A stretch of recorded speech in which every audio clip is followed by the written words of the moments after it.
Նախորդին հայտնի դարձավ, որ 2026 թվականի հունվարից Թուրքիան կարող է երրորդ երկրների քաղաքացիների համար բացել հայ-թուրքական սահմանը։ Միանգամից փսիխոզը սկսվեց։ Ռուսներին հանում եք, թուրքերին եք բերում, մի պահ շունչ քաշենք։ Թշնամի փրկիչ թակարդն ու ծուղակն է, որ մեզ հարյուրամյակներով պահել են։ Ծուղակ, որպեսզի հայկական պետականությունը չկարողանա այս ռեգիոնում փոխել ոչինչ, որպեսզի հայկական գործոնը չփոխի ոչինչ, ինչը նշանակում է չփոխել ռեգիոնում ռուս-թուրքական ձևաչափի դոմինանտությունը, որ վերականգնվեց եւ վերականգնվեց Արցախի դեմ պատերազմով։ Թուրքիայի հետ Հայաստանի հարաբերության արմատական մերժումն է մեր տարածաշրջանում Ռուսաստանի ներկայության միակ երաշխավորված հնարավորությունը։ Եթե ռեգիոնը բացվի, թուրքերի մրցակիցը այստեղ կարող են լինել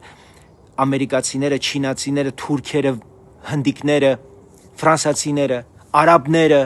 որոնց նկատմամբ Թուրքիան մեղմ ասած չունի այն առավելությունը, որ ունի ռուսների նկատմամբ։ Հետևաբար պետք է քննարկել